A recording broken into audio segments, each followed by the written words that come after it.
Mugamuti abandaba nkomyewo nga bulijjo mbawe kugava Palestine ne Israeli ekiva mu Rwanda rwe Gaza emmundu etokota abantu baffa ekyenkanidde awo naye abasinga okufa be bantu aba Palestine abantu ba bulijjo bambi kubanga Israeli kyekola enkola ya Israeli yo yanjawulo ku nsi endala. Israeli bweba efunye omuntu agikyankalanya teddamu ebyo tedda byakuddamu bw'ate abantu ba bulijjo kaseera mu kitundu ekimu nti waliwo omuntu gweyagala eba erina kukuba bukubi so abantu bangi bafa nnyo otwogerera kati abantu olunaku lwajjo sayidi ya kigambibwa nti badde bakafa abantu abawera 2,000 oba 3 kitegeera abantu bafa nnyo naye amalo ebyenjadde okuleeta leero nga amawulire agakugamba agatambula mu nsi yonna ennaku ebintu byonna bikwatagana ku lutalo ekigenda mu maaso ssaawa zino naye kimina omumanya nti Abaisiraeli bagezezaako okuddamu okweddiza ebitundu ebimu badde Abapalestine badde bawambye aba Hamas nabagambyeko eggulu nti Hamas just kabiina akewaayo okulwana ne Israeli naye nga Abapalestine beeteekamu akabiina nti Hamas naye nga basinga amakanda gaabwe bagasibyewa mu luwannanda lw'e Gaza gye bayita Gaza Strip ke katundu awo ke nabagambyeko akali eno wansi amaanyi gaabwe bonna ge basinziira awo so Israeli ebalumba okufa obufi naye gyo obukeredde olwaleero nga beddizaayo ku bitundu ebimu badde bawambye aba Hamas badde bawambye so embeera ekyali bwetyo abantu bakyafa emmundu ekyatokota so njabadde mbayisizeemu ebitambula mu mawulire kyeboogera abantu ekigenda mu maaso kakati nja kusookera ku NATO the North Atlantic Alliance mugimanyi NATO eyo badde ekola nnyo amaanyi gayo gadde gasinze kwemalira ku Ukraine ngirimu kuyamba Ukraine okusobola okulwanisa Russia naye olutalo olwabalusewo ne wakati wa Israel ne Palestine oba ne aba Hamas NATO erina obuzibu kati yeetaaga okwawuzaamu obuyambi bwayo emirundi ebiri erina okuyamba Israel ate eyambe n'aba Ukraine so omuleka gamba nti NATO forced to do the spirit of support for both Israel and Ukraine nti okusinziira ku Secretary General Stoltenberg yagambye nti baali tebakyetegese naye olwokuba kyazze so they have no choice okujjako okugamba nti kole kitwawo tukyuse mu buyambi so according to political the alliance wanted to focus its efforts on Ukraine but everything changed after Hamas surprise attack on Israel nti according to popular writer political lw'amaanyi nnyo mu bazungu luli mu America nti ebiseera ebisinga ebintu ebiruwandiika ebanga intelligence y'Amerika ebiseera ebisinga bibawandiika olwo political wala bayita Wall Street Journal kasaze fulumya ekintu ebiseera ebisinga bibeera inside information kubanga manyi abazungu baddira empapula z'amawulire TV ezisinga okuba influential bateekamu abantu babasyayi ebyo bakolamu so information ebiseera gye bafulumya ebeera nsengejje era ebeera ntuufu so bagamba nti okusinziira ku political alliance yali yeetegese nnyo okuteeka focus oba essira lya December ku Ukraine naye okusinziira ebyabadde bye bateetegese ebya Hamas ekyabaguddeko nga tebeetegese babadde balina okukyusa mu nkola. It is emphasized that the events in the Middle East are occurring at an inconvenient moment for Kiev when it is seeking to step up further support for NATO. Nti ekintu ekyabaddewo Israeli kyatuuse mu budde obutali bulungi ku saidi ya Ukraine kubanga buno bwe budde ate Ukraine badde yeetaaga obuyambi obungi naye byazze bubi. So amawulire amalala gagamba President wa Palestine Muhammad Abbas agenda ku meetinga US Secretary of State nga 13 Ogwekumi Reuters reportings so weebuuza nti osuubirwa ebigenda okwogerwako ekiri mu ttano nga bwe nabagambye nti Palestine nsi yonna nnamba naye baagikutwamu ebitundu saidi emu ye West Bank kati tuyinza okugamba nti saidi ya West Bank Muhammad Abbas gyafuga kitegeera kuba bali aba Hamas wadde ba Palestine naye balinga abeefuga bali batujju bamalirivu kitegeera kati saidi eri ya West Bank yo erinamu enkolagana n'Abamerika ne Israel kugamba tekkiriza na kubanga nsi nga bali bawamba ettaka lyabwe ne at least both they can listen to them so osuubira okuba balina kyebagenda okwogera mu meeting eyo ejakuba 13 October tugikole ki tubeereko tulinde tumanye ekinaavaayo then bwe tunagenda kufola minisita wa Russia wita Sergei Lavrov yagambye nti the obligation to create a Palestinian state should be taken seriously when the current escalation with Israel ends. Agamba nti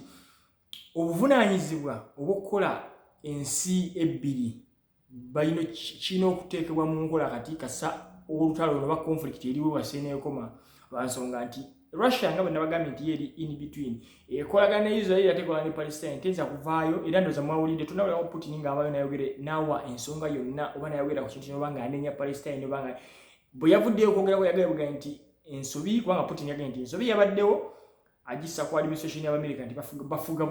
baagala nnyo bawulirizangako sayidi emu ne batawuliriza sayidi ya Palestine bawulirizanga sayidi ya Israel ne batawuliriza sayidi ya Palestine so Putin tasobola kuvaayo okubeera swedwa nsonga sayidi zombi era zeetaaga in this moment ate Israel erina engeri gye yawagiramuko ebintu ebimu e Ukraine kati Russia si nsanyufu naye ate tebalinaako nnyo bukyayi bw'amaanyi ate nga n'Abapalestine nabo beetaaga kuba Russia mu mbeera eno eriwo yeetaaga ensi ezisinga zonna okubeera ku sayidi yaayo okusobola okutambuza ekintu kyayo so solution ya Russia oba position ya Russia yo Russia egamba ensi ezo zino okugabanyizibwamu zibeere n'ensi bbiri two state solution nti tubeere ne sayidi ya Israel ne Palestine nga zonna nsi era tewali avunaanira ku munne nga ziringa nsi era nga gaboga nti zina sovereignty nti Israel tekyasobola kugenda gabwekola kuba Israel nabagambye Israel ekwata ekeera bukezi n'egenda e Palestine nekola kyeyagala obegobyewo bantu obesse bantu okitegeera nekeera nega nti bajjeeko amasanyaze n'amazzi because bali batwalanga katwale kaabwe yet they are the owners of the country so side ya Russia yegamba bagala two state solution ensi bbiri buli munga yetwala nga ina government ye nga buli omu ali independent that's what they want era agamba nti ngota Sergei Lavrov ye foreign minister wa Russia yagambye ekyayagala oba kyasaba oba kirina okuteekebwa mu nkola kati this time kandi tugenda Australia opposition leader waayo bamita Peter Dutton yagambye Sky News opposition leader Peter Dutton tells Sky News that pro-Palestinian protesters on visa should be deported ayagala abawagira Palestine aba protestinga babazze waabwe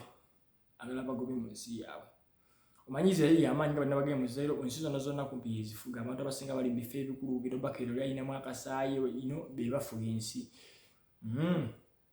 Nitugenda warning graphic Lebanese Hezbollah published footage of the consequences of Israel bombing of the Gaza Strip. Aba Hezbollah bafumiza akatambi kalina ne forces akateekako wano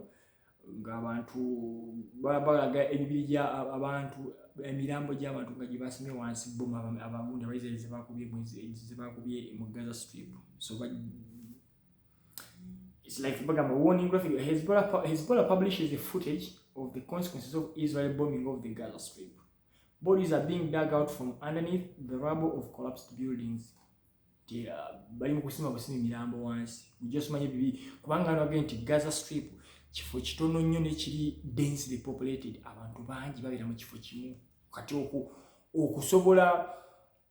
buli bwokuba bomu wezo njikuba mu kifo kimu otta abantu bangi so kiriyo then Israel knew of Hamas's large-scale assault in advance, according to U.S. House Foreign Affairs Committee Chairman Michael McCaul. House Foreign Affairs Committee Michael McCaul yagamba nti Israel yafuna okuwoningibwa okuva Egypt. Aba-Egypt, intelligence ya Egypt yawoning aba-Israel nti wagenda kubaawo attack bwete okuva ku outside ya Hamas. Naye kati tebakuwa details tebamanyi wa Israel yakiniglectinga. That's why abantu abasinga baganti waliwo ekitali kituufu kubanga kizibu nnyo Israel ensi esinga intelligence so anti American intelligence naye Israel nkamu nnyo ku intelligence kubanga yo tebeze ensi gye yimiriddemu Israel ensi zonna ezigyetoolodde tena ensi n'emu ku bijja okolagana nayo Jordan, Lebanon, Egypt impozi ate katono nnyo naye siga nti ekolagana nnyo ensi zonna zeetoolodde nazo zonna tole ajagala togateko ne ziri kumbi mu region nti simanya Saudi Arabia, Iran kati intelligence yawe egibeeza kubanga sawa yona ensi z'okuyumba okubaluma ne zibatta so balina okupreventinga attack yona ensi okubanga esuubirwa okubaawo so agonako mawulire gabaddeawo Joe Biden, US President Joe Biden urges Iran to be careful, promises more aid to Israel Prime Minister Benjamin Netanyahu, according to Reuters. Reuters okupanalwo amaanyo mu Europe nalwo ebiseera ebisinga lufumya inside information. So Biden kugamba aliyanga atiisatiisa aba Iran. Kitegeera nga bwe nabagambeko nti Iran abazungu bagisimbyemu olumwe nti eyinza okuba yebadde mabega w'okulumba kw'aba Hamas mu Israel. Nembawa endowooza ne bagamba nti kisoboka naye ate Iran eyinza okuba teyakitaddemu mukono oba kigambita teri direct eri indirect. Kati kugivuna nga bw'oyinza okugamba oyinza okuba ng'omanyi ekintu kyabuze ng'omanyi yakibina tolina bukakafu. That is the point. Abazungu bakimanyi Iran ekirimu naye tebalina bukakafu kubanga Iran niyo nyitira maje gaayo tebalinaako byakulwanyisa bakosa nti bya Iran ekitegeera tebalina intel yonna tebafulumye. So bakugamba nti bagiwoninga but those are just words kubanga ekituufu kiri nti ssaawa zino Amerika teyinza kwagala kutandika lutalo wakati eteekemu kuba mwategedde Syria jjo nayo yalumbye ndowooza eggulu nayo yasindise. Omanyi nabagambye akafo Syria Israel erina ettaka lyeyawamba nayo yali omanyi Israel babbi bubbi erina ettaka lyabba ku Syria bayitayo Golan Heights. Ekifo ekyo kimu ku bifo ebisinga okuba ebigimu kubanga waliyo amazzi waliyo green pasture. Manyi Abaisirairi ekisinga eriyo naddungu kimanyi basinga mukimanyi. Kati akafaako bakawamba ati kalimu ebyobugagga bingi kalimu amafuta kalimu biki. Kati Amerika Abaisirairi bawamba akafaako basimayo amafuta. Kati jjo Abaisirairi Abasiria nabo bakubiyo zibbomu bakuba opposition z'Abamerika n'Abaisirairi abaliyo. Omanyi nga bwe nabagamba abantu aba interchangeable Abamerika n'Abaisirairi same bakola programs zimera n'ebyokulwanyisa byebyo. So olutalo lukyatambula mbadde kugamba nti Amerika teyinza kwagala kuyingiza olutalo Iran eruyingiremu kuba Iran erina amaanyi. Jjukira Abalebanon nabo baluyingidde Abahezbollah bali Lebanon. Kati oteekako Iran n'ensi endala zijja kukola ki zijja kwegatta olutalo balukoze eki lutabuse ate nga ssaawa bakyalina olwa Ukraine telunaba n'okuggwa. Just bigambo naye nga ky'olina omumanya embeera si nnungi. Katusabe nti bikimu kinatambula nababuliddeko jjo basaabagambye ennyonyi y'Abamerika ne aircraft carrier y'Abamerika emu bagita USS whatever yatuuse eriko ebyokulwanyisa n'ennyonyi eyaleese ammunition ebyokulwanyisa okuva mu Amerika nayo yatuuse mu Israel. So olutalo lukyagenda mu maaso katobe gye lunaakoma ndakubira nga mbawapuliddye gye manfunyeko. Olutalo lwa Ukraine dwo lulinganga olwagoba nti luli mu kifo kimu. Ssaawa zino ennaku z'amawulire gabadde galuvaako na nnyo lwa nsonga nti Abayukraine baali tebakyalina nnyo maanyi tebalina nnyo kintu kibayinza kukola kiri awo kubanga Abazungu bafulumya sitooli y'Abayukraine yokka gye bakoze. Bwabawo kiva ku saidi ya Russia kiri positive bakifulumya. Kati bw'olaba amawulire gasirisa omanya Russia ekintu ekikwata bulungi. Baali bategese counter offensive mwagiwulyako nti bagenda kulumba Russia bagigobe mu bifo byeyawamba ne bajoogerera nnyo ssaawa zino tebajoogerako. Omanyi why? Because it failed oba kyagaana. Kati ssaawa yonna kigambibwa Russia etegeka counter offensive yaayo oba attack actually. Why you counter offensive ebeera yakuba nti omuntu obadde akuleese kati omuzzaayo niyo Russia we yajja era weekyali ekyapo ebadde ekyali positionize mu kifo ekyo ng'eri mu defense erinze counter attack y'abaneegwe. Counter attack y'Uganda gifiiriddwamu abajaasi bangi. So most experts bagamba oba abakugu mu byobufuzi oba mu yentalo bagamba nti Russia weneetegeka ataka yayo Uganda eyinza okufuna ozikuba yafiiriddwa amagi mangi. Ate Russia kiri yali yagala yabalinda n'ekola defenses zaayo n'ebalinda basooke balwane bakendeeza amaanyi. Bw'eneeba erumba kigambibwa ejja kulumba eyinza okufuna positive eyinza okugenda ewala nnyo eyinza okufuna ettaka lingi nnyo okusinga ne lyafuna kubanga bajja kuba banafuyeemu. Kati olutalo lwaki lwaize nalwo lwatuuse obuyambi tebujja kuva wa mulundi gumu buli omu kuba luli obuyambi buva mu Europe buva mu America naye kati bulina okugabanyizibwamu wadde nga bwe muwulidde Secretary General wa NATO bagambye nti bo beetegefu okuyamba Ukraine mu mbeera yonna. Naye gwe kimanye ekintu ky'oyamba omuntu ng'omuwa buwinga ng'ate gwe okigula kya ssente you cannot help that person forever. Okitegeera kale bw'ogattako n'owokubiri tebasobola kubeera nga basobola bayamba mpaka era wajja kubaawo embeera ejjattuuka beekwase olutalo lufuuka oluzibu. So akaseera kazibu nnyo eri Ukraine biseera ebijja mu maaso singa olutalo lw'Israel ne Palestine lweyongera mu maaso nga teruwummula ate tugenda mu winter manyi olutalo baluzibu nnyo mu saidi ya Ukraine ne Russia. Ebiseera by'obunnya bubeera luzibu nnyo. So kyo kiyinza obbagamba akadde mukalengera mu dirisa ndaza mukalengera kawetha waweru kanyogovumu ya mbagala nnyo mubeere bulungi jjo nalabye abalabye baadde batono baadde ndoza batano kansubye ndolwaira banabeera batano naye salabyeyo ka comment salabyeyo ka like temubeera mu Uganda bagamba temubeera mean muntu nakwata obudde bwe dakika 15 nenkuwa emboozi bwe be kunyumidde otekako ka like otekako ka comment nonga bwe webale sibu nange nziramu amanyi kubanga bino nkola bya bwerere I'm doing it out of passion out of kwagala washitegira so mubeere bulungi video kano mukasharinge jemuko mukubera nga mundaga nti jenkola mukinyumirwa nja kubera ngamba wa buli kadde kinfunya update y'olutalo n'ebirimu ebifa mu nsi ewalala kubenda kuzonja kubera nga bayita n'ebifa mu Africa ennaku zo mukimanyi ekigenda mu maaso mu Africa abantu okulembeze babeera babuwamba ze bayita military coups kiki ekizireeta era kinagwa kitya waliwo omukwano gwange omu yaŋŋambye nti ye tayagala Abarasha n'Abachina mu kubanga yalowooza nti be basibako abakulembeze baffe ketugeze nga mu Uganda ne balwa ku buyinza so nno nimugamba nti muntegeere yange awo limba kubanga mu doctrine y'Abarasha n'Abachina bo tebayingirira bukulembeze bwa nsi ezo lwa nsonga tebakifunamu singa benyigira mu kukyusa obukulembeze naye Abamerika benyigira mu kukyusa obukulembeze kwa bakifunamu bwe bakikola batwala resources zo ne bataneko